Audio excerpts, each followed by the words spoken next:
नमस्कार साथियों, आज हम अयोध्या सिंह उपाध्याय हरिओत जी के प्रिय प्रवास का अंश है, उसका अध्ययन करेंगे और उसको समझेंगे किस प्रकार कृष्ण के विरह में विदिग्ध राधा पवन को अपना दूत बना करके संदेश भेज रही और साथ ही साथ पवन को भी लोकहित में रत रहने के लिए दुखित पीड़ित व्यथित व्यक्तियों की मदद करने के लिए कहती है। क्या कहती है, देखिए। जाते जाते अगर पथ में, जाते जाते अगर पथ में क्लांत कोई दिखावे, क्लांत कोई दिखावे, तो तू जाके निकट उसकी, तो तू जाकर निकट उसके क्लांतियों को मिटाना।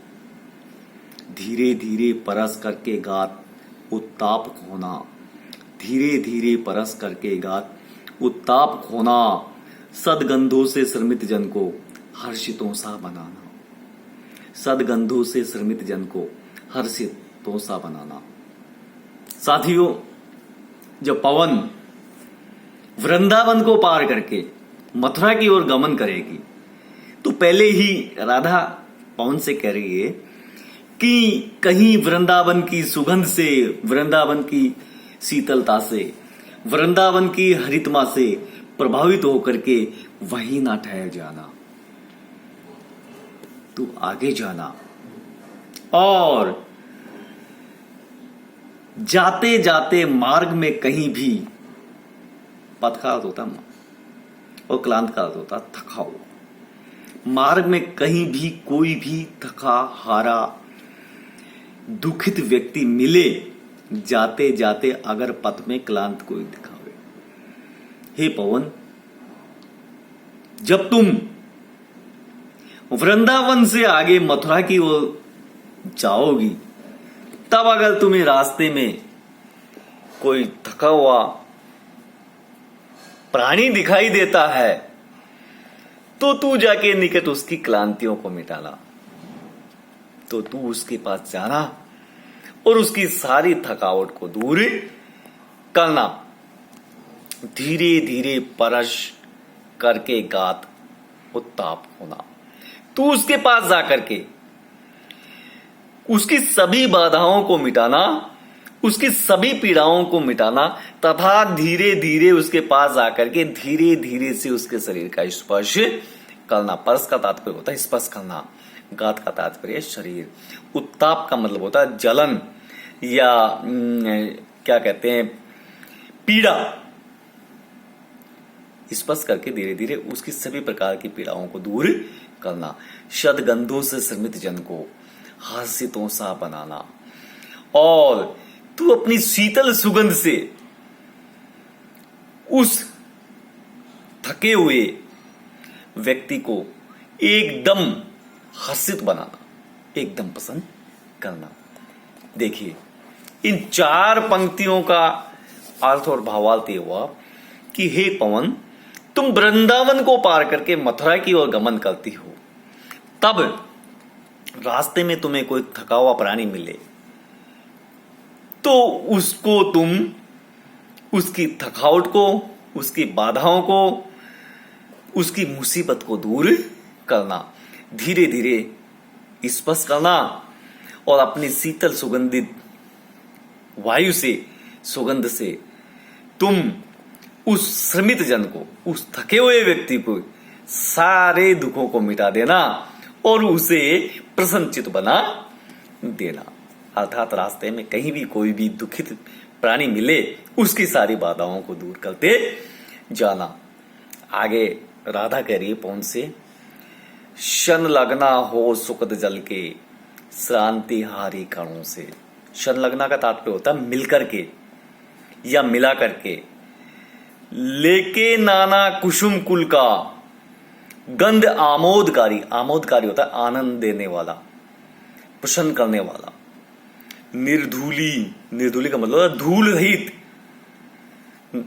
हो गमन करना, उद्धता भी न होना। उद्धता का मतलब होता तीव्र ना होना, तेज ना होना, प्रचंड ना होना, आते जाते पथिक जिससे पंथ में शांति पावे।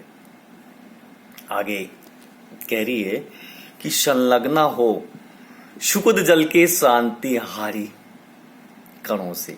हे पवन, क्योंकि पवन संदेश है राधा का, तो राधा पवन को संबोधित करते हुए कह रही है कि हे पवन, तू जल के शीतल शुककारी कणों से संलग्न होकर के, अर्थात युक्त होकर के, और अपने साथ अनेक प्रकार के पुष्पों लेके, नाना नाना का मतलब अनेक प्रकार, कुसुम का तात्पर्य पुष्प, अनेक प्रकार के पुष्पों की आमोदकारी सुगंध को लेकर के निरंतर आगे बढ़ना। अर्थात हे पवन, तू शीतल जल के कणों को साथ लेना और रास्ते में विविध प्रकार के जो फूल खिले हैं उनसे सुगंधिता को या गंध को लेकर के आगे बढ़ती जाना। निर्धूली हो गमन करना, उद्धता भी न होना। और जब तू गमन करे तो तेरा वेग तीव्र ना हो, तू मंद मंद धीरे धीरे चलना। किसी भी प्रकार के तेरे अंदर धूल के कण ना हो, अर्थात धूल रहित होकर के आगे बढ़ना। आते जाते पथिक जिससे पंथ में शांति पावे। क्योंकि अगर तुम तीव्र रूप धारण करोगे, तीव्र वेग से जाओगे, तो पथिक राहगीरियों को मुसीबत होगी, बाधा होगी, दुख पहुंचेगा। इसलिए तुम अपना तीव्र रूप न धारण करके धीरे धीरे आगे बढ़ना, ताकि मार्ग में आते जाते पथिकों को शांति प्राप्त होए, उन्हें किसी भी प्रकार की असुविधा ना हो। एक साथ हम इन 4 पंक्तियों का देख लेते हैं कि हे पवन, तुम जल के शीतल शुककारी कणों को अपने साथ लेकर के तथा विविध प्रकार के पुष्पों के आमोदकारी सुगंध लेकर के धीरे धीरे आगे बढ़ना। और जब तुम गमन करो तो तुम्हारे अंदर जरा भी धूल के कण ना हो और ना ही तुम्हारे अंदर किसी भी प्रकार की उद्धतता हो, तीव्रता हो या प्रचंडता हो। इस प्रकार तुम धीरे धीरे गमन करना, क्योंकि किसी भी प्रकार से आते जाते पथिकों को कोई बाधा, कोई मुसीबत ना हो और किसी भी प्रकार की असुविधा का सामना करना ना पड़े। देखिए किस प्रकार राधा की विरह व्यथा की पीड़ा की यहां अभिव्यक्ति हुई है। साथ ही साथ पवन को जो लोक कल्याणकारी, लोक हित की भावना का संदेश दे रही है राधा, वो महत्वपूर्ण है और देखते ही बनता है। ये उनके हृदय उदारता का परिचायक है। हवा का धूल से रहित होना तथा अति प्रचंड न होना, ये सूचित करता है कि हवा सुखदायी होगी।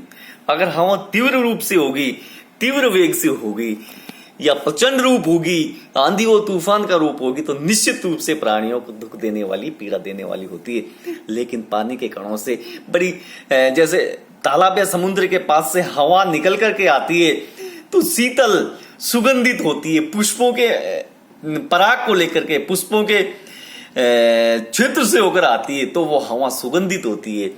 वो हवा थके हुए प्राणियों को शांति और शीतलता देने वाली होती है। इसी प्रकार की कामना राधा करती है। अलंकारों की दृष्टि से देखा जाए तो अनुप्रास अलंकार है, काव्यलिंग अलंकार है, मदाक्रांता छंद का प्रयोग किया गया है।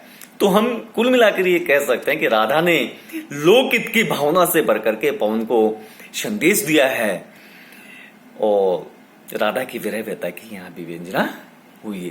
धन्यवाद। शुभ रात्रि।